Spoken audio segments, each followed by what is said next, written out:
Your campus, your news, all the time.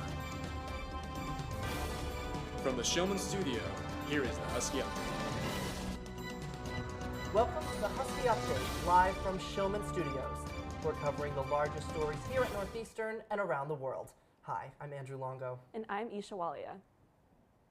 Last month, the student organization SHARE, which stands for Sexual Health Advocacy, Resources, and Education, successfully advocated for university counseling and health services to offer medication abortion on campus in the form of two pills, mifepristone and misoprostol. President of SHARE, C. Ledford, shares their thoughts on the change.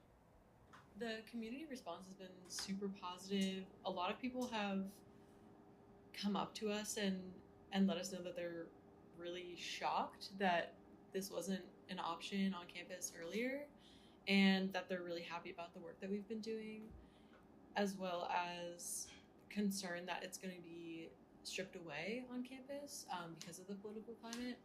But as of right now, we have no indication that it will be, but also we can't say that it won't.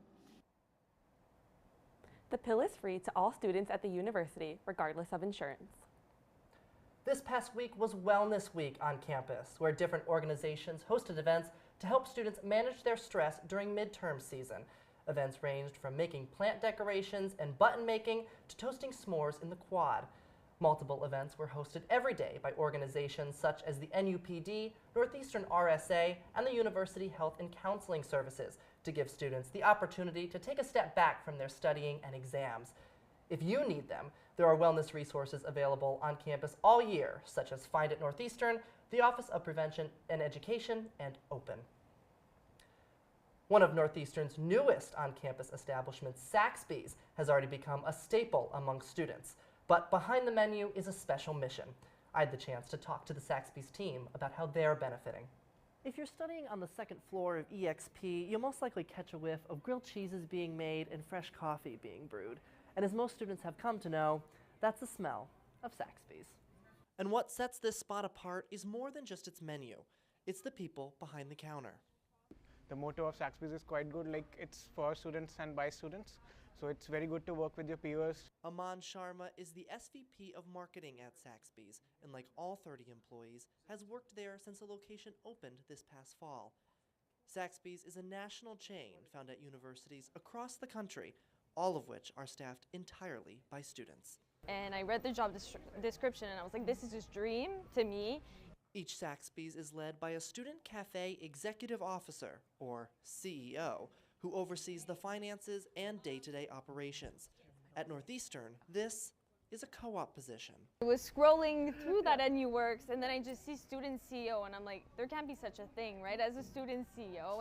Vivian Doms is the current student CEO of the Northeastern Saxby's and takes her role seriously. We have a guest hall of fame that I put up, so all our recurring guests, they come often and we know them by name, we know what's happening in their lives, and we know their orders. The most recent challenge for Vivian, overseeing the launch of new Fit Pro lattes that combine the best of staple menu items. The two traditional Saxby's menu items combined. They're together. They will fill you up and it'll taste just as good.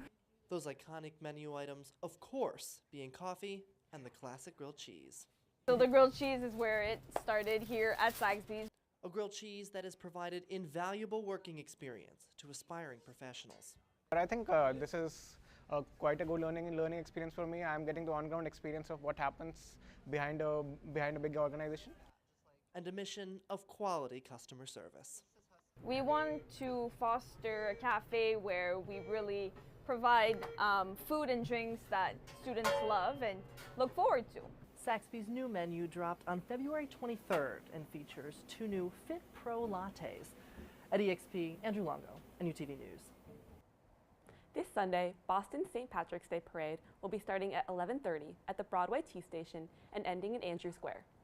The MBTA is offering extended transportation and free shuttle buses from 9:30 a.m. to 5 p.m. Northeastern's Irish Step Dance Club performed today at the Bebop on Boylston Street. They will also perform on March 20th at the Two Saints Tavern and on March 21st at the Bebop as part of their St. Patrick's Day festivities. More information is posted on their Instagram. there is still no sign of missing 20-year-old college student Sudisha Kanaki. Kanaki was vacationing at the Rio Republica Resort in Punta Cana, Dominican Republic, where she was last seen on the beach around 5 a.m. last Thursday, accompanied by American Joshua Ribe.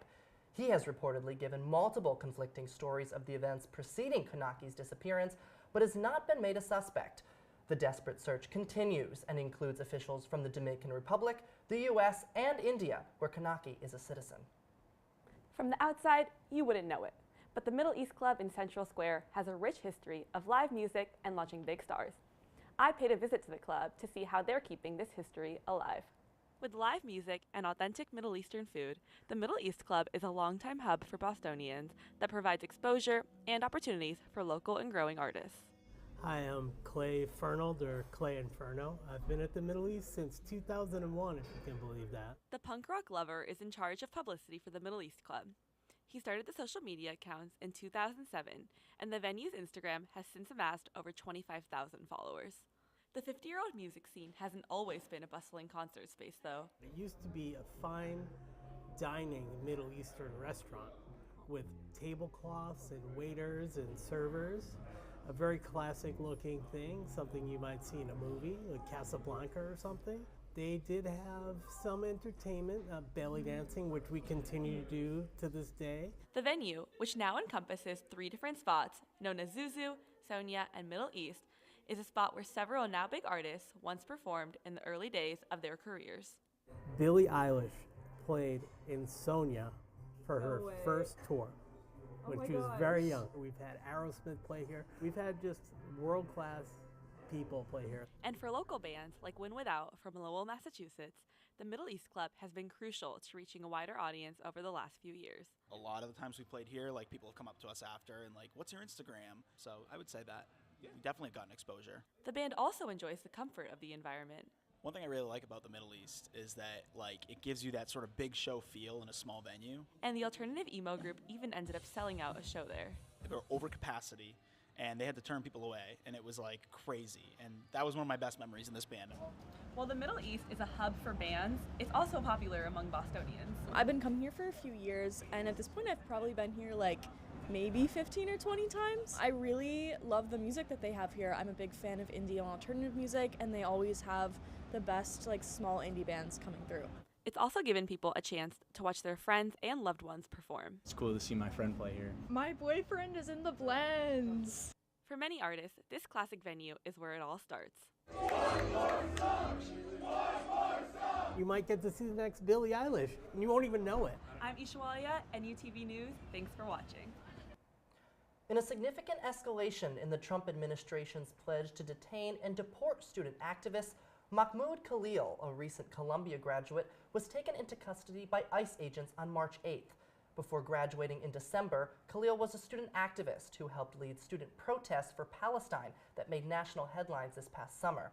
According to his attorney, the agents have revoked Khalil's green card, which made him a legal resident, and he is currently being held at a detention facility in Louisiana.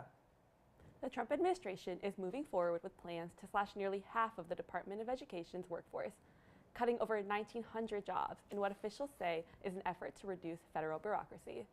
But now, 21 Democratic attorney generals are pushing back, filing a federal lawsuit to block the cuts. They argue the move is unconstitutional and would cripple the department's ability to oversee student aid, enforce civil rights protections, and support state education programs. The legal battle could decide the role the federal government will play in education going forward. That's the news. The rest is up to you. We look forward to continue bringing you live news coverage as your official student-run broadcast team. Be sure to follow our Instagram page and subscribe to our YouTube channel to stay up to date with the Husky Update. I'm Ishawalia. And I'm Andrew Longo. We'll see you again on Friday, March 28th. Thanks for watching and have a great night.